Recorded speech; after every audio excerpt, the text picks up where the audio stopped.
ഇന്ത്യയിലുള്ള പാവപ്പെട്ട ജനത്തെ വന്ന് വധിച്ചിട്ട് പോയ ആളുകളുടെ മൃതസംസ്കാരത്തിൽ പാകിസ്ഥാൻ പട്ടാളം പങ്കെടുക്കുമ്പോഴും ഇവിടെയുള്ള നമ്മുടെ നാട്ടിലെ ആളുകൾ പാകിസ്ഥാന് വേണ്ടിയാണ് സംസാരിച്ചുകൊണ്ടിരിക്കുന്നത്. തട്ടമിട്ട ഒരു യുവതിയോട് ഒരു ആങ്കർ ഒരിക്കൽ മതസ്നേഹമാണോ രാജ്യസ്നേഹമാണോ ആദ്യം വരുന്നതെന്ന് ചോദിച്ചപ്പോൾ ആ യുവതി ഒരു സംശയമില്ലാതെ പറഞ്ഞത് മതസ്നേഹമാണ് എന്നാണ്.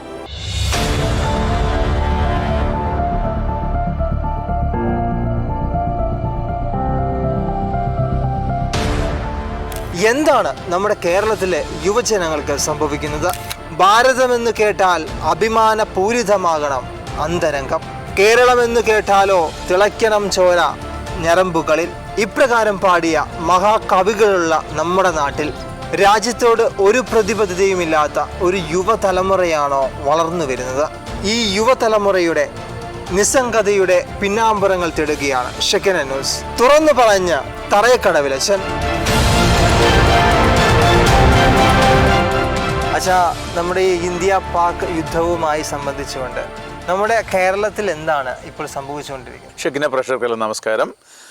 കഴിഞ്ഞ ഡിസംബറിൽ 2024 മഹാരാഷ്ട്രയിലെ മന്ത്രിയായ നികേഷ് റാണെ കേരളം ഒരു രണ്ടാം പാകിസ്ഥാനായി മാറി എന്നൊരു അഭിപ്രായം പ്രകടിപ്പിക്കുകയുണ്ടായി. അതിൻ്റെ പേര് വലിയ ചർച്ചകളൊക്കെ വന്നത് നമ്മൾ കണ്ടതാണ്. എന്നാൽ ഇത് അദ്ദേഹം പറയുന്നതല്ല. ആദ്യമായിട്ട് 1960കളിൽ കേളപ്പൻ ഇതേ ആശയം നമ്മുടെ നാട്ടിലെ ഒരു ജില്ലയുടെ വിഭജനവുമായിട്ട് ബന്ധപ്പെട്ടും പറഞ്ഞിട്ടുണ്ട്. ഇതേ കാര്യങ്ങൾ തന്നെയാണ് ഇപ്പോൾ നടന്നുകൊണ്ടിരിക്കുന്ന കാര്യങ്ങൾ നമ്മൾ നോക്കുമ്പോൾ ഇതൊക്കെ ഏതാണ്ടൊക്കെ ചേർന്ന് പോകുന്നത് പോലെ. എന്ന് പറഞ്ഞാൽ ഇങ്ങനെ മനുഷ്യൻ പറയാൻ തോന്നുമല്ലോ എന്ന് നമുക്ക് തോന്നും. ഉദാഹരണമായിട്ട് കേരളം വളരെ ആഘോഷമായിട്ട് സഹായിച്ച ഒരു രാജ്യം തുർക്കിയാണ്, നമുക്കറിയാം. അവരാണ് ഇപ്പോൾ നമുക്ക് എതിരെ ആയുധങ്ങളുമായിട്ടും അവരുടെ ഡ്രോണുകളാണ് ഇവിടെ പറന്ന് വീണുകൊണ്ടിരിക്കുന്നത്. നമ്മൾ സഹായിച്ചത് തീവ്രവാദികളായിട്ടുള്ള ഹമാസിനെയാണ്. അപ്പോൾ രാഷ്ട്രീയ മേഖലയിൽ ഇങ്ങനെ ഒരു ക്യാൻസർ ഇവിടെ ഉണ്ടെന്നുള്ളത് മനസ്സിലാക്കണം. യുദ്ധത്തിനെതിരെ ജനങ്ങൾ അവിടെ, നമ്മുടെ പട്ടാളക്കാർ അവിടെ ജീവൻ പണയം വെച്ച് പോരാടിക്കൊണ്ടിരിക്കുമ്പോൾ മരിക്കുകയുണ്ടായി. ജനങ്ങൾ ആകുലതയിലിരിക്കുമ്പോൾ ഇവിടെയുള്ള സെലിബ്രിറ്റീസ്, സിനിമാ താരങ്ങളൊക്കെ ഈ യുദ്ധത്തിനെതിരെ സംസാരിക്കുന്നു ഇന്ത്യയിലിരുന്നുകൊണ്ട്. ചിലർ മീഡിയക്കാർ രാജ്യദ്രോഹത്തിൻ്റെ പേരിൽ അറസ്റ്റ് ചെയ്യപ്പെടുന്നു. ഇവിടെ ഇപ്പോഴും അന്വേഷണം നടന്നുകൊണ്ടിരിക്കാൻ നമുക്കറിയാം. നമ്മുടെ നാട്ടിലെ ഒരു വലിയ യൂണിവേഴ്സിറ്റി യുദ്ധത്തിനെതിരെ സെമിനാർ നടത്തുന്നു.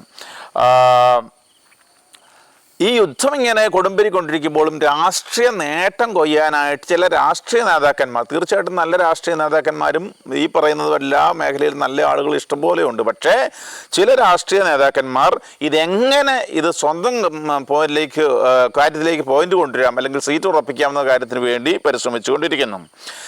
ഈ കോഴിക്കോട് ചാരപ്പണി എടുക്കുന്നതിൻ്റെ പേരിൽ നമ്മുടെ നാട്ടിൽ നിന്ന് ആളുകളെ അറസ്റ്റ് ചെയ്യുന്നു.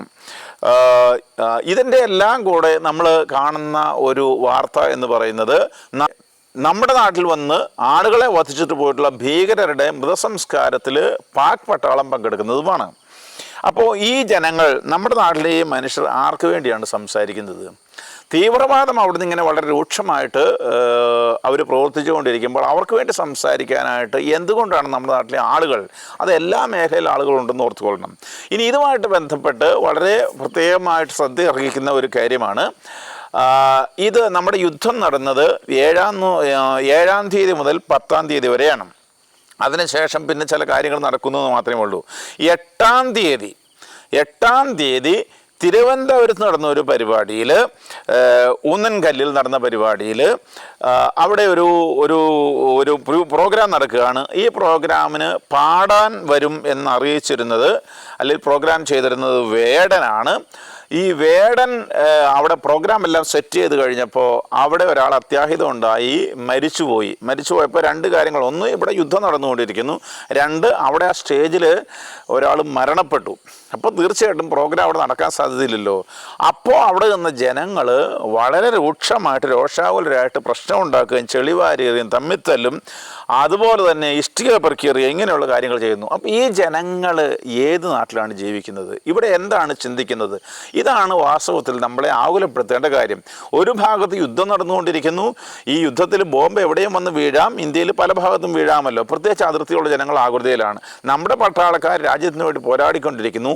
ഇവിടെ ചെറിയൊരു പ്രോഗ്രാം ക്യാൻസലാകുമ്പോൾ അതിൻ്റെ പേരിൽ യാതൊരു ദാക്ഷിണ്യവുമില്ലാതെ ഒന്നാ പ്രോഗ്രാം നടക്കുന്നു എന്നുള്ള കാര്യം, രണ്ടതിൻ്റെ പിന്നാലെ പോകുന്നു എന്നുള്ള കാര്യം, അതിനുണ്ടാകുന്ന റിയാക്ഷനൊക്കെ എങ്ങനെയാണ് വായിച്ചെടുക്കുക എന്നുള്ളത് നമ്മൾ മനസ്സിലാക്കേണ്ട ഒരു കാര്യമാണ്. വാസ്തവത്തിൽ ഇവരുടെ പ്രയോറിറ്റി എന്താണ്? അച്ഛാ, അറിയത്തില്ലാത്ത കുറെ ഓഡിയൻസിന് വേണ്ടി ഈ വേടനെ കുറിച്ച് 2 വാക്ക് പറയാവോ?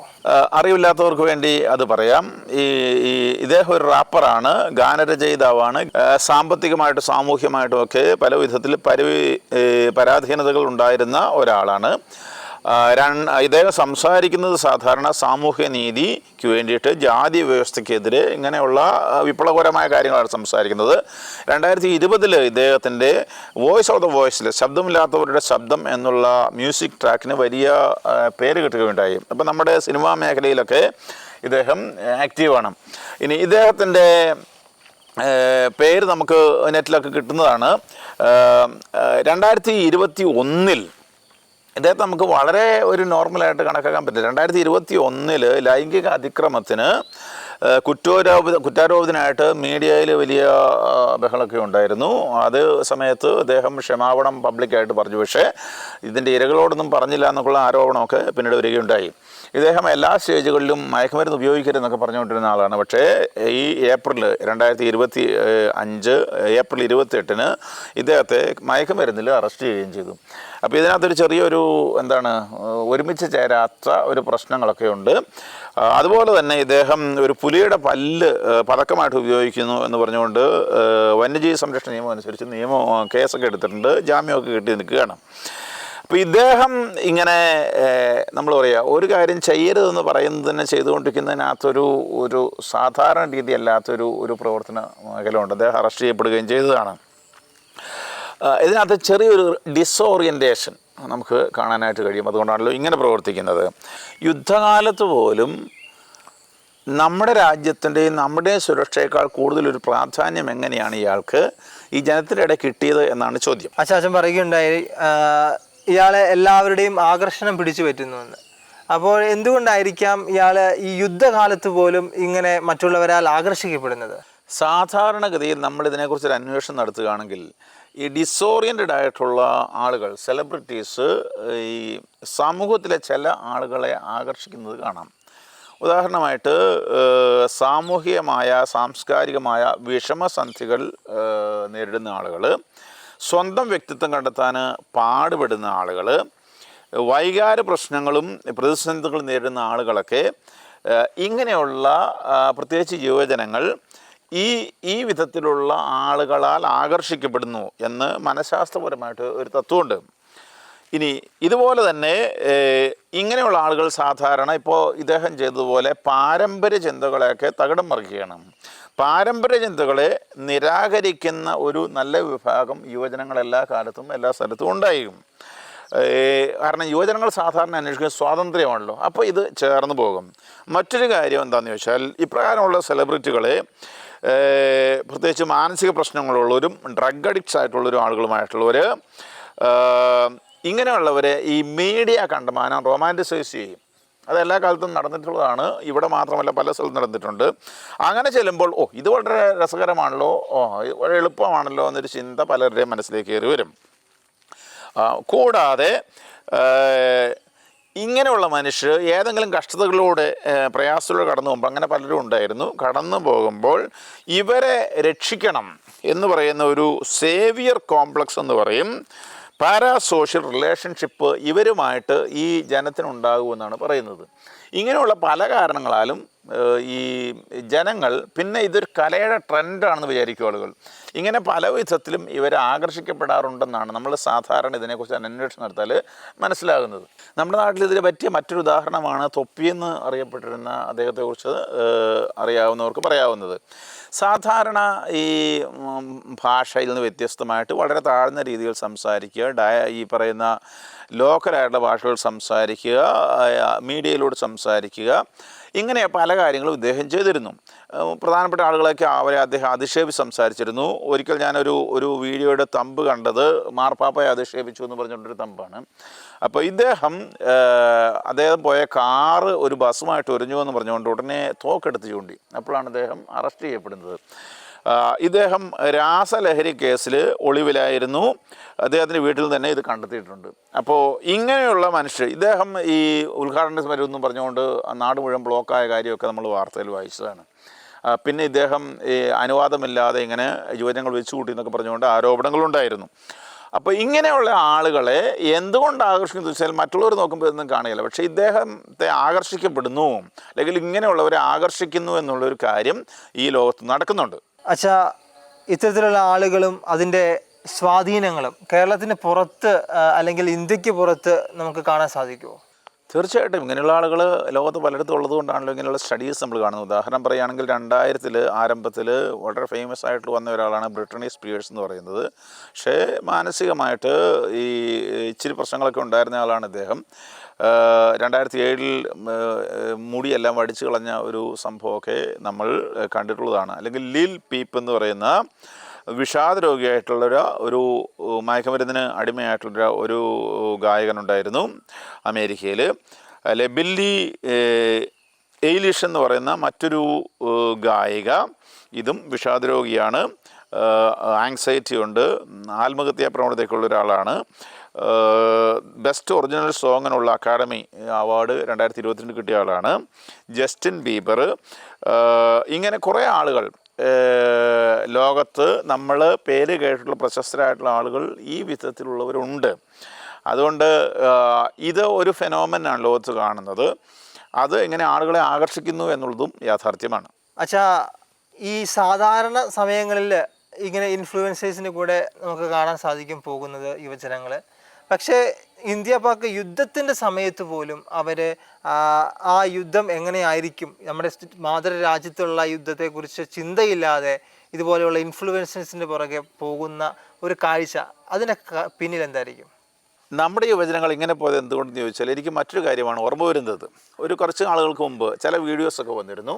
അതിനകത്ത് ഒരു വീഡിയോ എൻ്റെ ഓർമ്മയിലിരിക്കുന്നത്, ഏതൊരു ചാനലുകാരൻ കുറച്ച് യുവജനങ്ങളെ നമ്മുടെ നാട്ടിലെ പ്രശസ്തരായിട്ടുള്ള ആളുകളുടെ ഫോട്ടോകൾ കാണിക്കുകയാണ്. അത് ഒന്നാരാന്നറിയാമോ? ഈ അടുത്ത കാലത്ത് വിരമിച്ച് അല്ലെങ്കിൽ മാറിയ മൻമോഹൻ സിംഗ് പ്രധാനമന്ത്രി, മറ്റൊന്ന് ജവഹർലാൽ നെഹ്റു, ഇങ്ങനെയുള്ള ആളുകളുടെ ഫോട്ടോസാണ് കാണിക്കുന്നത്. പക്ഷേ ഈ നിൽക്കുന്ന യുവജനങ്ങൾക്ക് ഇതിനെക്കുറിച്ച് യാതൊരു അറിവുമില്ല. അങ്ങനെയാണ് അവർ റിയാക്ട് ചെയ്യുന്നത്. നെഹ്റു ഇന്ദിരയുടെ അപ്പനാണോ മകനാണോ എന്നൊക്കെ സംശയമൊക്കെ അവർ സംസാരിക്കുന്നത്. ഇങ്ങനെ നമ്മുടെ യുവജനങ്ങൾക്ക് ഇതിനെക്കുറിച്ച് യാതൊരു ഇൻഫർമേഷൻ, നമ്മുടെ വാർത്തകളൊന്നും അറിയുന്നില്ല എന്നുള്ളത് ഒരു യാഥാർത്ഥ്യമായിട്ട് നമ്മൾ കണ്ടേ മനസ്സിലാവും. അച്ഛാ, നമ്മൾ പൊതുവേ നമ്മുടെ സമൂഹത്തിലേക്ക് കണ്ണോടിക്കുവാണെങ്കിൽ നമ്മുടെ കുട്ടികൾ പണ്ടത്തെ നിന്നും വ്യത്യസ്തമായിട്ട് പല മാറ്റങ്ങളും കാണാൻ സാധിക്കും. ഇത് ജനിതകപരമായിട്ടുള്ള മാറ്റങ്ങളാണോ അതോ സാഹചര്യങ്ങൾ കൊണ്ട് അവർക്ക് മാറാനിടയായതാണോ? ഇത് പല ആളുകളും ചോദിക്കാറുള്ളൊരു ചോദ്യമാണ്. കാരണം ഇന്നത്തെ കുട്ടികൾ വളരെ വ്യത്യസ്തമാണ്. നമ്മളീ പറഞ്ഞ യുവജനങ്ങൾ മാത്രമല്ല, പൊതുവെ ഈ ഇന്നത്തെ ന്യൂ ജെൻ എന്ന് പറയുന്ന ആളുകൾ വ്യത്യസ്തമായിട്ടുള്ള ആളുകളാണ്. ഇതെന്തുകൊണ്ടെന്ന് ചോദിച്ചാൽ അത് ജനിതകപരമല്ല എന്നാദ്യം നമ്മൾ മനസ്സിലാക്കണം. ജനിക്കുമ്പോൾ അവർക്കുണ്ടായിരുന്ന പ്രത്യേകതകൾ കൊണ്ടല്ല, നേരെ മറിച്ച് സാഹചര്യങ്ങൾ കൊണ്ടുണ്ടായതാണ്.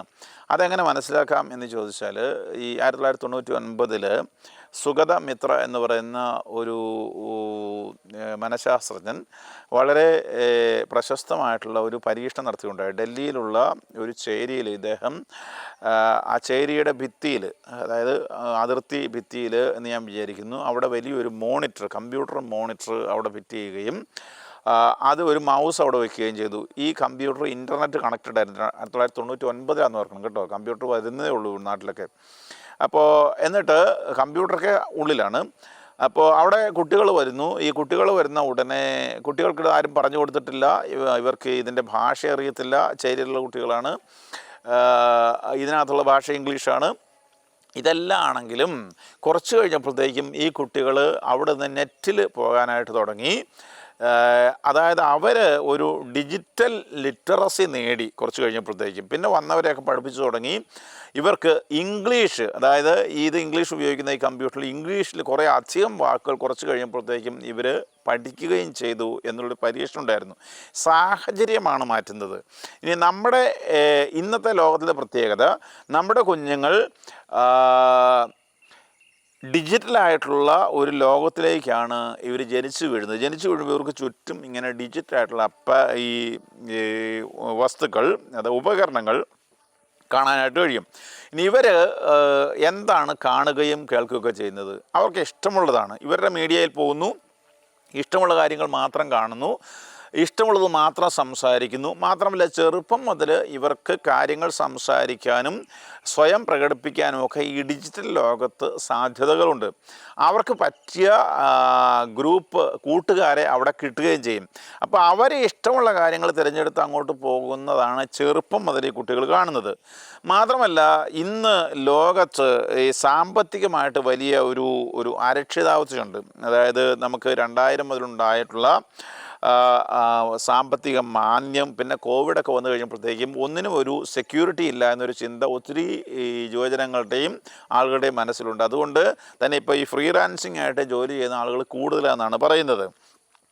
പിന്നെ ഈ മീഡിയയിലൂടെ ഇടയ്ക്കിടയ്ക്ക് ഈ യുവജനങ്ങൾ കേൾക്കുന്നത് നീ തന്നെ ആയിരിക്കുക, ബി യുവർ സെൽഫ് എന്നുള്ളൊരു ആശയം നിരന്തരമായിട്ട് ഇവർ മീഡിയയിലൂടെ കേൾക്കാറുണ്ട്. അപ്പോൾ ഞാൻ അങ്ങനെ ആയാൽ മതി, വേറെ വിധത്തിലും മാറണ്ട, മറ്റുള്ള കാര്യങ്ങളൊന്നും അനുസരിക്കേണ്ട, മറ്റുള്ളവരെ ഫോളോ ചെയ്യേണ്ട എന്നുള്ളൊരു ചിന്ത ഇവരുടെ മനസ്സിലുണ്ട്. പിന്നെ ഈ ജനങ്ങൾക്ക് ഉള്ള ഒരു കാര്യം, ഈ പരമ്പരാഗതമായിട്ടുള്ള സംവിധാനങ്ങളോട് വിശ്വാസ്യത, അവർക്ക് ഒരു വിശ്വാസം നഷ്ടപ്പെട്ടു പോയി എന്നുള്ളതാണ്. അതുകൊണ്ട് തന്നെ കാരണം എന്താണെന്ന് ചോദിച്ചാൽ ഇന്നത്തെ ലോകത്തുള്ള പല കാര്യങ്ങളും നിയന്ത്രിക്കുന്നത് യുവജനങ്ങളാണ്. നമ്മളിപ്പോൾ ഒത്തിരി പ്രോഗ്രാമുകൾ ഈ വാട്സാപ്പിൽ അല്ലെങ്കിൽ മൊബൈലിൽ കമ്പ്യൂട്ടറിലൊക്കെ ഉപയോഗിക്കാറുണ്ട്. ഇതിൽ പല ഈ വാട്സാപ്പ് അടക്കം അല്ലെങ്കിൽ ഫേസ്ബുക്ക് അടക്കം ഇങ്ങനെയുള്ളതെല്ലാം ഇന്നത്തെ തലമുറയുടെ സംഭാവനയാണ്. അപ്പോൾ അവർ നോക്കുമ്പോൾ പരമ്പരാഗതമായിട്ടുള്ളൊരു സമൂഹം സംഭാവന ചെയ്ത കാര്യങ്ങളിലല്ല അവർ ജീവിക്കുന്നത്. അങ്ങനെ ജീവിക്കുന്നത് കൊണ്ട് അവർക്ക് എല്ലാം സാധ്യമാകും എന്നുള്ളൊരു ചിന്തയുണ്ട്. അതുപോലെ ഇപ്പോൾ അടുത്ത കാലത്ത് നടന്ന കാര്യമാണ് ആഗോളവൽക്കരണം. അപ്പോൾ ഒത്തിരി ആളുകളെ ഒരുമിച്ച് കൊണ്ടുവന്നു. അപ്പോൾ ഈ രാജ്യത്തിൻ്റെ ബൗണ്ടറി, പരമ്പരാഗതമായിട്ടുള്ള സംവിധാനങ്ങൾ, പരമ്പരാഗത ബൗണ്ടറീസൊക്കെ ഒരുവിധം അപ്രത്യക്ഷമായി അല്ലെങ്കിൽ അപ്രസക്തമായിട്ട് മാറി. കൂടാതെ എൻ്റർടൈൻമെൻറ്റ് ഇൻഡസ്ട്രി വല്ലാതെ വളർന്നു. അപ്പോൾ നമുക്കറിയില്ല, ഇഷ്ടമുള്ള കാര്യങ്ങളാണ് നമ്മൾ സാധാരണ കാണുക. യുവജനങ്ങൾ തുടക്കം മുതലേ അല്ലെങ്കിൽ കുഞ്ഞുങ്ങൾ തുടക്കം മുതലേ ഈ എൻ്റർടൈൻമെൻറ്റ് പിന്നാലെ പോകുന്നത് കൊണ്ട് അവർക്ക് ഇഷ്ടമുള്ള കാര്യങ്ങൾ മാത്രമേ അവർ കാണാറുള്ളൂ. പത്രവാർത്ത അവർക്ക് അറിയത്തില്ല, വായിക്കത്തില്ല. പിന്നെ ഇന്നത്തെ പത്രങ്ങളും ഒരു കണക്കാന്ന് നമുക്കറിയാമല്ലോ. മീഡിയയിൽ വാർത്ത കാണാൻ സാധ്യതയുണ്ട്, പക്ഷേ അത് അവർ കാണാനായിട്ട് അവർ ചൂസ് ചെയ്ത് വരുമ്പോൾ അത് കാണണമെന്ന് നിർബന്ധമില്ല. നമുക്ക് ഒരു ചെറിയ ഉദാഹരണം പറയുകയാണെങ്കിൽ, ഒരു കൊച്ചു കുഞ്ഞിൻ്റെ മുമ്പിൽ കുറേ ഇഷ്ടമുള്ള ഭക്ഷണം വെക്കുകയാണെങ്കിൽ അത് ഏത് ചൂസ് ചെയ്തുകൊണ്ടിരിക്കും എന്ന് നമുക്ക് ആലോചിക്കാവുന്നതേ ഉള്ളൂ. അതിന് ഇഷ്ടമുള്ളത് മാത്രം യൂസ് ചെയ്ത് അങ്ങ് പോകുന്ന ഒരു സംവിധാനം നമുക്കവിടെ കാണാൻ കഴിയും. ഇങ്ങനെ ഈ കുട്ടികൾ ഈ സാഹചര്യം അനുസരിച്ച് ഇങ്ങനെ വരുന്നത് കൊണ്ടാണ് ഈ കുട്ടികൾ വ്യത്യസ്തമായിരിക്കുന്നത്. അച്ഛാ, ഇങ്ങനെ പാരമ്പര്യ സംവിധാനങ്ങളെയെല്ലാം അവഗണിച്ചുകൊണ്ട് മുന്നോട്ട് പോകുമ്പോൾ ഉണ്ടാകുന്ന ഫലം എന്താണ്? അതിൻ്റെ ദൂഷ്യഫലം എന്താണ്? നമ്മുടെ യുവജനങ്ങൾ, പ്രത്യേകിച്ച് ഈ തലമുറ, ഈ പാരമ്പര്യ സംവിധാനങ്ങളോട് താല്പര്യമില്ല എന്ന് നമ്മൾ സൂചിപ്പിച്ചു. അതായത് മതത്തോട് താല്പര്യമില്ല, രാഷ്ട്രത്തോട് താല്പര്യമില്ല. ഇങ്ങനെ ഒരു ഗ്ലോബൽ സമൂഹമായിട്ടാണ്. അതായത് അതിർവരമ്പുകളോടൊന്നും താല്പര്യമില്ല. ടെക്നോളജിയാണ് ഇതിൻ്റെ പ്രധാനപ്പെട്ട ഒരു കാരണം ടെക്നോളജി ഈ എല്ലാത്തിനും ഒരുമിച്ച് കൊണ്ടുവന്നു. ഇപ്പം നമുക്ക് അമേരിക്കയിലുള്ള ഒരു സിനിമ ഇപ്പോൾ ഇവിടെ ഇരുന്നുകൊണ്ട് കാണാം, അല്ലേ? അമേരിക്കയിലുള്ളൊരു കാര്യം നമുക്ക് ഇവിടുന്ന് അറിയാം, അല്ലെങ്കിൽ ഇവിടെയുള്ളൊരു കാര്യം അവർക്കറിയാം. ഇങ്ങനെ ഗ്ലോബലായിട്ട് എല്ലാം ഒരുമിച്ച് വന്നു. അതുകൊണ്ട് ഇവരുടെ സൗഹൃദങ്ങളൊക്കെ ഗ്ലോബലാണ്. അങ്ങനെ ആയതുകൊണ്ട് ഈ സംവിധാനങ്ങളുടെ അതിർവരമ്പുകൾ ഇവർക്ക് താല്പര്യമില്ലാതെ വന്നു. രാഷ്ട്രത്തിൻ്റെ അതിരുകൾ അപ്രസക്തമായി, മതത്തിൻ്റെ അതിരുകൾ അപ്രസക്തമായി, ധാർമ്മികത അതിരുകൾ അതിനോട് താല്പര്യമില്ലാതായി. അതുകൊണ്ട് ഇന്ന് പല ആളുകൾക്കും മതം വേണ്ട എന്ന് ചിന്തിക്കുന്ന ആളുകൾ ഉണ്ട്. മാത്രമല്ല, ഇപ്പോൾ ഒരു സ്ഥലത്തേക്ക് പോവുകയാണെങ്കിൽ എനിക്ക് ഭാഷ അറിയത്തില്ല എന്ന് വിചാരിക്കുക. ഇപ്പോൾ അതാ AI ടൂളുകൾ വന്നിട്ടുണ്ട്. ഞാൻ ഇപ്പോൾ അമലിനോട് ചോദ്യം ചോദിക്കുന്നു, മലയാളത്തിൽ ചോദിക്കുന്നു, അമലിന് മലയാളം അറിയത്തില്ല. ഉടനെ ഈ AI ഉടനെ ട്രാൻസ്ലേറ്റ് ചെയ്ത് കൊടുക്കുകയാണ് അങ്ങോട്ട്. ഉടനെ അവിടെ നിന്ന് ഇങ്ങോട്ട് പറയുന്നത് AI ഇങ്ങോട്ട് പറയുന്നു. ഇങ്ങനെ മനുഷ്യൻ്റെ ജീവിതം അതിരുകൾക്ക് അപ്പുറത്തേക്ക് കടന്നുപോയി. അപ്പോൾ ഇങ്ങനെ ഈ അതുകൊണ്ട് മതമില്ലാത്ത നമ്മുടെ നാട്ടിൽ ഈ കഴിഞ്ഞ കാലത്ത് വന്ന ഒരു വീഡിയോ ആണ്. കുറച്ച് പെൺകുട്ടികളോട് ചോദിക്കുകയാണ്, നിങ്ങൾക്ക് വിവാഹം കഴിക്കുമ്പോൾ നിങ്ങളുടെ മതത്തിൽ തന്നെയുള്ള ആളുകൾ വേണമെന്നുണ്ടോ എന്ന് ചോദിച്ചപ്പോൾ അന്ന് കണ്ട ആരും അത് താല്പര്യമില്ല, അതിന് താല്പര്യമില്ലാത്ത വിധത്തിലേക്ക് കാലം മാറി. ഇങ്ങനെയുള്ള വന്നതിൻ്റെ ഒരു പ്രകടനമാണ് വാസ്തവത്തിൽ നമ്മൾ EU ഡെവലപ്മെൻ്റ് എന്ന് മനസ്സിലാക്കണം. EU 1993 ഇവർ 27 രാജ്യങ്ങൾ കൂടി ഒരു രാജ്യമായിട്ട് മാറുന്ന ഒരു സംവിധാനത്തിലേക്ക് വന്ന കാര്യം ഇതാണ്. ഇപ്പോൾ ഇറ്റലിയിലുള്ളവർ ജർമ്മനിക്ക് ചുമ്മാ അങ്ങ് പോയാൽ മതി, അതിർ വരമ്പെടുത്ത് മാറ്റി. അപ്പോൾ പ്രത്യേകിച്ച് അവർക്ക് അതിൻ്റെ പാസ്പോർട്ടൊക്കെ ഇപ്പോൾ ഉണ്ട്, എല്ലാം കൂടെ ഒരു രാജ്യമാണ്. ഇങ്ങനെ അതിർവരമ്പുകളില്ലാതെ മുമ്പോട്ട് നീങ്ങിപ്പോൾ EUവിൽ നമുക്കറിയാം അവർ ഈ മതസംവിധാനങ്ങളെ അവഗണിക്കുകയാണ് ചെയ്തത്. ദൈവവും മതവും ഇല്ലെങ്കിൽ പിന്നെ ആര് എന്നൊരു ചോദ്യമുണ്ട്. അങ്ങനെ പോകാം, അതായത് വിശ്വാസമില്ലാതെ മുമ്പോട്ട് പോകാം എന്നുള്ളതൊരു മിഥ്യാധാരണയാണ്. അങ്ങനെ അവർ മുമ്പോട്ട് പോയപ്പോൾ എന്ത് പറ്റിയെന്ന് ചോദിച്ചാൽ 2001 നമ്മൾ സെപ്റ്റംബർ 11 സംഭവിക്കുന്നു. സെപ്റ്റംബർ 11 കൂടി ലോകത്ത് വലിയൊരു മാറ്റം സംഭവിക്കുകയാണ്. അതായത് ഈ ഗ്ലോബലായിട്ട് വളർന്നു വരുന്ന അതിരുകളില്ലാത്ത ഒരു സംവിധാനം, അതിരുകളില്ലാത്ത ഒരു ലോകത്തെക്കുറിച്ച് ലോകം ഇങ്ങനെ യുവജനങ്ങൾ ഇങ്ങനെ ചിന്തിച്ചുകൊണ്ടിരിക്കുമ്പോൾ അത് മുതലെടുക്കാനായിട്ടൊരു വിഭാഗം കടന്നു വരികയാണ്.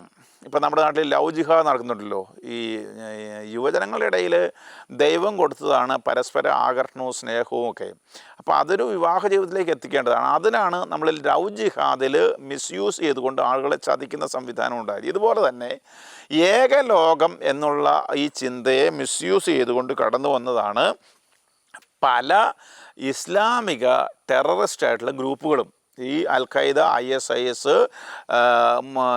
മുസ്ലിം ബ്രദർഹുഡൊക്കെ ഈ ആശയത്തിൽ വന്നതാണ്. അതെന്താണെന്ന് ചോദിച്ചാൽ ഇസ്ലാമിൽ ലോകം മുഴുവനും ഒരു സമൂഹം ഉണ്ടാക്കുക എന്നൊരു പാരമ്പര്യ ആശയം കിടപ്പുണ്ട്. ലോകം മുഴുവനുള്ള ഇസ്ലാമുകളെല്ലാം ഒരു സമൂഹമാണ്, അതൊരു ആശയം കിടപ്പുണ്ട്. ഈ ആശയത്തെ അവർ ഒരു ടെററിസ്റ്റ് മോഡിലേക്ക് മാറ്റിക്കൊണ്ട് എങ്ങനെയും ശക്തി ഉപയോഗിച്ചുകൊണ്ട് ഒരു സമൂഹമാക്കി എല്ലാവരെയും മാറ്റുക എന്നുള്ള ആശയം വ്യാഖ്യാനിച്ച് പല യുവജനങ്ങളെയും സ്വാധീനിച്ചു. ഇവർ ഇസ്ലാമിലുണ്ടായിരുന്ന ഒരു സമൂഹം എന്നുള്ള ആശയത്തെ ഇവർ റാഡിക്കലായിട്ട് വ്യാഖ്യാനിച്ചു. അങ്ങനെ വ്യാഖ്യാനിച്ചിട്ട് ഇതിനെ രാഷ്ട്രീയമായിട്ട് ഉപയോഗിച്ചു. രാജ്യങ്ങളുടെ അതിർവരമ്പുകളില്ല, അങ്ങനെ ഉണ്ടാകരുത്, ലോകം മുഴുവനും ഒരു ഇസ്ലാമിക സമൂഹമാണെന്ന് അവർ പറഞ്ഞു. അതിനുശേഷം ഈ ഇസ്ലാമിക സമൂഹത്തെ മറ്റുള്ള ആളുകൾ ചൂഷണം ചെയ്യുകയാണ് എന്ന്, കടുത്ത ചൂഷണത്തിന് അവർ ഇരയാണെന്നുള്ളൊരു വശം നമുക്കറിയാം. കേരളത്തിൽ പോലും അവഗണനയ്ക്കെതിരെ വടക്കൻ കേരളത്തിൽ ഒരു ജില്ല, ഒരു സംസ്ഥാനം വേണമെന്ന് വാദിക്കുന്ന ആളുകൾ കേരളത്തിലുണ്ട്. അല്ലെങ്കിൽ കട്ടിങ് ദ സൗത്ത് എന്ന് പറഞ്ഞൊരു ആശയം ഉണ്ടെന്ന് പറയുന്നത് കേൾക്കാം സൗത്ത് ഇന്ത്യയിൽ. കാരണം മുസ്ലിങ്ങൾ അവഗണിക്കപ്പെടുന്നു എന്നാണ്. ഇവിടെയുള്ള റിസർവേഷൻസൊക്കെ മേടിച്ചെടുക്കുന്നത് അവരാണ്. പക്ഷെ അവർ അവഗണിക്കപ്പെടുന്നു എന്നിങ്ങനെ പറഞ്ഞ് അവർ ആളുകളെ ഇങ്ങനെ സ്വാധീനിക്കുകയാണ്. മീഡിയയിലൂടെ ഇത് കണ്ടമാനം പ്രചരിപ്പിക്കുന്നുണ്ട്. അപ്പോൾ ഇത് കുറേ ആളുകളെ സ്വാധീനിക്കും. ഇനി ഇവരുടെ ഏക ലക്ഷ്യമായിട്ട് അവർ കാണുന്നത് ഒരു ഖലീഫയെ സ്ഥാപിക്കണം, ലോകം മുഴുവനും ഒരു സമൂഹമായിട്ട്. ഇതിന് ലോകത്തുള്ള എല്ലാവരെയും ഈ രാജ്യം നോക്കാതെ അവർ റിക്രൂട്ട് ചെയ്ത്, അങ്ങനെയാണ് ഈ അൽ-ഖൈദയും പിന്നെ ISIS ഒക്കെ ചെയ്തുകൊണ്ടിരുന്നത്. രാജ്യം ഒന്നും നോക്കാതെ അവർ ആളുകളെ റിക്രൂട്ട് ചെയ്യുകയാണ്. ഇതിൻ്റെ ഭാഗമായിട്ട് തക്ഫീർ എന്ന് അവർ പറയും, ശുദ്ധീകരണം നടക്കണം ഓരോ രാജ്യത്തും. അതായത് അമുസ്ലിങ്ങളുടെ ഇവിടുന്ന് ഒഴിവാക്കുക, അല്ലെങ്കിൽ അവരെ പുറത്താക്കുക, അവരെ പീഡിപ്പിക്കുക എന്നുള്ള കാര്യങ്ങൾ. ഈ ഇരവാദം, ഇസ്ലാമിക സമൂഹം ലോകത്തെല്ലായിടത്തും പീഡിപ്പിക്കപ്പെടുകയാണെന്നുള്ള ഇരവാദം ഇങ്ങനെ തുടർച്ചയായിട്ട് പറഞ്ഞുകൊണ്ടിരിക്കുക. അപ്പം ഇങ്ങനെയൊക്കെ പറഞ്ഞു പോകുമ്പോൾ നേരത്തെ നമ്മൾ ഈ ഡിസോറിയൻ്റ് ആയിട്ടുള്ള ആളുകളുടെ കാര്യം പറഞ്ഞതുപോലെ ഈ ചില ആളുകളെ ഇത് സ്വാധീനിക്കും.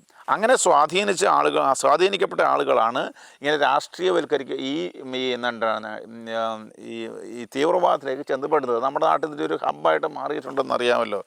ഈ ഒരു വീഡിയോ എനിക്ക് ഓർമ്മ വരുന്നത്, കഴിഞ്ഞ കാലങ്ങളിൽ യുവജനങ്ങൾ പെൺകുട്ടികളോട് ചോദ്യം ചോദിക്കുന്ന ആരോ, നിനക്ക് ആദ്യം രാജ്യമാണോ മതമാണോ എന്ന് ചോദിക്കുന്നു. അപ്പോൾ സാധാരണ കുട്ടികൾ രാജ്യമാണെന്ന് പറയുമ്പോൾ തട്ടമിട്ട കൊച്ച് എനിക്ക് മതമാണ് ആദ്യം എന്ന് പറയുന്നു. അതിൻ്റെ അർത്ഥം ആളുകൾക്ക് മനസ്സിലായെന്ന് എനിക്ക് അറിഞ്ഞുകൂടാ. അതായത് രാജ്യത്തിൻ്റെ ഈ അതിരും ബൗണ്ടറീസും ഒന്നും പ്രധാനമല്ല, മതമാണ് വലുത്. അപ്പോൾ അതുകൊണ്ടാണ് ഇവിടെ ഇരുന്നു കൊണ്ട് പാകിസ്ഥാന് വേണ്ടി ഈ പാകിസ്ഥാൻ തീവ്രവാദികൾക്ക് സപ്പോർട്ട് ചെയ്തുകൊണ്ട് അവരെ പട്ടാളം തന്നെ സംസ്കാരത്തിന് പോകുമ്പോൾ ഇവിടെ ഇരുന്നുകൊണ്ട് പാകിസ്ഥാന് വേണ്ടി സംസാരിക്കുന്നതിൻ്റെ കാരണം അവർ അടിച്ചമർത്തപ്പെട്ടവരാണ്, നമ്മൾ അവരുടെ കൂടെയാണെന്നുള്ള ഇവിടെയുള്ള മനുഷ്യൻ്റെ ചിന്തകളാണ്. ഇങ്ങനെ അതുകൊണ്ട് ഇവർ ചെയ്ത മറ്റൊരു കാര്യം എന്താണെന്ന് പറഞ്ഞാൽ ലോക്കലായിട്ടുള്ള പ്രശ്നങ്ങൾ, അതായത് ഓരോ രാജ്യത്ത് നടക്കുന്ന പ്രശ്നമാണ്. പലസ്തീന പ്രശ്നം ലോക്കലായിട്ടുള്ള പ്രശ്നമാണ്. പക്ഷേ നമ്മുടെ നാട്ടിൽ എന്തുകൊണ്ടാണ് കണ്ടമാനം ഈ പലസ്തീനയ്ക്ക് വേണ്ടി സംസാരിക്കുന്നത്? അത് അവരുടെ പ്രശ്നമല്ലേ. ഇവിടെ നമ്മുടെ ജമ്മു കാശ്മീർ പ്രശ്നം ഉണ്ടാകുമ്പോൾ അത് ഗ്ലോബൽ പ്രശ്നമായിട്ട് ഇവർ മീഡിയയിൽ അവതരിപ്പിക്കുകയാണ്. മുസ്ലിങ്ങൾ പീഡിപ്പിക്കപ്പെടുന്നു, അല്ലെങ്കിൽ സിറിയയിലുള്ള പ്രശ്നങ്ങൾ. അതുകൊണ്ട് അവിടുന്ന് ആളുകൾ ഇപ്പോൾ ഈ യുദ്ധം ഇവിടെ സ്റ്റോപ്പ് ചെയ്തപ്പോൾ നിർത്തിയപ്പോഴത്തേക്ക് ഉടനെ അൽഖയ്ദ യുദ്ധം പ്രഖ്യാപിച്ചു എന്നൊക്കെ നമ്മൾ കണ്ടു. കാരണം അൽഖയ്ദയ്ക്ക് ഇത് അവരുടെ ഭാഗമാണ്. അപ്പോൾ ഇങ്ങനെ ഗ്ലോബലായിട്ട് അതിർത്തികളില്ലാത്ത ഒരു തീവ്രവാദ സമൂഹം ഇവരിങ്ങനെ ഉണ്ടാക്കിയെടുക്കുകയാണ്. പക്ഷേ ഇങ്ങനെ ഒരു സമൂഹം ഉണ്ടാക്കാമെന്ന് പറയുന്നവർ ഒരു കാര്യത്തിന് നിജസ്ഥിതയാണെങ്കിൽ വെറുതെ പാകിസ്ഥാനിലോട്ടേക്ക് നോക്കിയാൽ മതി. നമ്മൾ കഴിഞ്ഞ വീഡിയോ ചെയ്തതാണ്. അവിടെ ഇസ്ലാമിക രാജ്യമായി കഴിഞ്ഞപ്പോഴത്തേക്കും അവിടെ പല തീവ്രവാദ ഗ്രൂപ്പുകൾ ജന്മമെടുക്കുന്നു. അതിനുശേഷം ഒരു ഗ്രൂപ്പ് മറ്റേ ഗ്രൂപ്പിനെ പുറത്താക്കുന്നു. ഈ ആശയം ഇങ്ങനെ പറയാൻ കൊള്ളാം, പക്ഷേ പ്രയോഗത്തിൽ വരുമ്പോൾ ഇവർ ഓരോരുത്തരും, നമ്മൾ പറഞ്ഞു ഈ സുന്നികളിൽ തന്നെ അല്ലെങ്കിൽ ഷിയാക്കളിൽ തന്നെ പല വിഭാഗമുണ്ടെന്ന് നമ്മൾ പേരെടുത്ത് പറഞ്ഞതാണ്. അപ്പോൾ ചെറിയ ഒരു വിഭാഗത്തിൽ പോലും കണ്ടമാനം ഉപവിഭാഗങ്ങളുണ്ടെങ്കിൽ ഇതിൽ ഏതെങ്കിലും ഒരു വിഭാഗം വരുമ്പോൾ മറ്റവരെ കഴിച്ച് പുറത്താക്കുകയുള്ളൂ. അപ്പോൾ ഈ ആശയം ഇവർ പക്ഷേ ഇങ്ങനെ ആളുകളുടെ ഇടയിൽ പ്രചരിപ്പിച്ചെടുക്കുന്നുണ്ട്. അതിന്ന് കേരളത്തിൽ കണ്ടമാനം വ്യാപിച്ചിട്ടുണ്ട്. അത് യുവജനങ്ങളുടെ ഇടയിൽ മാത്രമല്ല, പൊതുസമൂഹത്തിൻ്റെ ഇടയിൽ. അതുകൊണ്ടാണല്ലോ നമ്മുടെ അസംബ്ലി പോലും ഈ വിധത്തിൽ ചിന്തിക്കുന്നത്. തീവ്രവാദ ആശയങ്ങൾ നമ്മുടെ സമൂഹത്തിൽ പടർന്നു പിടിക്കുന്നുവെന്ന് അച്ഛൻ പറയുകയുണ്ടായി. എന്തായിരിക്കാം ഇതിനൊരു പ്രതിവിധി? ഈ ആളുകൾ ആക്രമിക്കുമ്പോൾ, ഉദാഹരണം പഹൽഗാം ആക്രമണം നടത്തുമ്പോൾ അവർ ഡിഫെൻസീവ് ജിഹാദ് എന്നാണ് അതിനെ വിളിക്കുന്നത് തന്നെ. നമുക്കറിയാലോ, ഹമാസ് പോയിട്ട് ഇസ്രായേലിൽ പോയി 1200 ആളുകളെ വധിക്കുകയും ചെയ്തു. 240 പേരോളം ബന്ദികളായിട്ട് പിടിച്ചുകൊണ്ട് പോയപ്പോഴും നമ്മുടെ നാട്ടിലെ അസംബ്ലി അടക്കം ഹമാസിൻ്റെ കൂടെയാണ് നിന്നത്. ഇനി ഹമാസ് അവിടെയുള്ള ഭരണത്തെ അട്ടിമറിച്ച തീവ്രവാദ സംവിധാനമാണെന്ന് നമുക്ക് ഓർമ്മ ഉണ്ടാകണം. അപ്പോൾ നമ്മുടെ നാട്ടിൽ ആകമാനം യുവജനങ്ങൾ മാത്രമല്ല ഇങ്ങനെ ഒരു കാര്യങ്ങളും നടന്നു കഴിഞ്ഞിരിക്കുന്നു. അപ്പോൾ ഇത് വലിയ പ്രശ്നത്തിലേക്ക് ലോകം നീങ്ങിക്കൊണ്ടിരിക്കുകയാണ്. അതായത് ലോകം ഒരു പാകിസ്ഥാൻ ആയിക്കൊണ്ടിരിക്കുകയാണ്. ഇനി എന്താണ് ഇതിന് പ്രതിവിധി എന്ന് ചോദിച്ചാൽ, നമ്മുടെ വീടുകളിലും വിദ്യാലയങ്ങളിലും വളരെ വ്യക്തമായിട്ട് രാജ്യസ്നേഹവും ദൈവസ്നേഹവും പഠിപ്പിക്കണം. അവനവൻ്റെ മതത്തിൽ വിശ്വസിച്ചോട്ടെ, പക്ഷേ ശരിക്കുമുള്ള ദൈവസ്നേഹം ഉണ്ടായാൽ, അതായത് തീവ്രവാദികളുടെ ദൈവമല്ല, ശരിക്കും ഉള്ള ദൈവസ്നേഹം ഉണ്ടായാൽ സഹോദരനെ കൊല്ലാനും വെട്ടാനൊന്നും പറ്റിയല്ലോ. ഇപ്പം രാജ്യസ്നേഹം കുഞ്ഞുങ്ങളുടെ ഇടയിൽ പ്രബോധിപ്പിക്കുന്ന വിധത്തിലുള്ള വിദ്യാലയത്തിൽ അതിൻ്റെ സംവിധാനം ഉണ്ടാകണം, വീടുകളിലും ഉണ്ടാകണം. രണ്ടാമത്തത്, ഈ വിദ്യാഭ്യാസമില്ലാത്ത രാഷ്ട്രീയ നേതാക്കൾ ഗൈഡ് ചെയ്യുന്ന ഒരു സ്ഥലമാകരുത് നമ്മുടെ വിദ്യാലയങ്ങൾ. അവരുടെ ആവശ്യത്തിന് വേണ്ടി കുട്ടികളെ ഇങ്ങനെ ഉപയോഗിക്കുന്ന സ്ഥലമായിട്ട് നമുക്കറിയില്ല. ഇപ്പോൾ തന്നെ 99.5% വിജയം SSLCയിൽ ഉണ്ടായിട്ടുണ്ട്. ഇതിനകത്ത് എത്ര കുട്ടികൾ അക്ഷരങ്ങളെല്ലാം നന്നായിട്ട് വായിക്കുമെന്ന് ചെക്ക് ചെയ്യണമല്ലോ. നമ്മൾ സമ്പൂർണ്ണ സാക്ഷരത ഒരിക്കലും സംസ്കൃതിയുള്ള മനുഷ്യരെ സൃഷ്ടിക്കുന്നില്ല എന്നുള്ളതിൻ്റെ ഏറ്റവും വലിയ ഉദാഹരണമാണ് കേരളം. ഇങ്ങനെ അജിത് ഡോവൽ ഈയിടെ പറയുകയുണ്ടായെന്ന് മീഡിയയിൽ എവിടെയോ കണ്ടു. സമ്പൂർണ്ണ സാക്ഷരത എന്ന് പറഞ്ഞ് കിടക്കുന്നതുകൊണ്ട്, പക്ഷേ ഏറ്റവും മോശമായിട്ടുള്ള ഒരു സംസ്കാരത്തിന് ഉടമയായിട്ട് കേരളം മാറുകയാണോ നമ്മൾ സംശയിക്കണ്ടേ. അപ്പോൾ മൂന്നാമത് ഒരു കാര്യം എന്താണെന്ന് പറഞ്ഞാൽ, ഈ രാജ്യദ്രോഹികൾ ഇപ്പോൾ കേരളത്തിൽ കുറേ അധികം ഉണ്ടെന്ന് നമ്മൾ പറഞ്ഞു. ഇവരിവിടെ വളർന്നു വരാനായിട്ട് ഇടവരരുത്. അതിന് എന്താണ് നമുക്ക് ചെയ്യാൻ കഴിയുക? പ്രബോധനമാണെങ്കിൽ അത്, അല്ലെങ്കിൽ ഇനി കടുത്ത രാജ്യദ്രോഹം ചെയ്യുന്നവർക്കാണെങ്കിൽ ഇപ്പോൾ നടന്നുകൊണ്ടിരിക്കുന്നത് പോലെ തന്നെ അതിന് നിയമപരമായിട്ടുള്ള നടപടികളും ഉണ്ടായിരിക്കണം.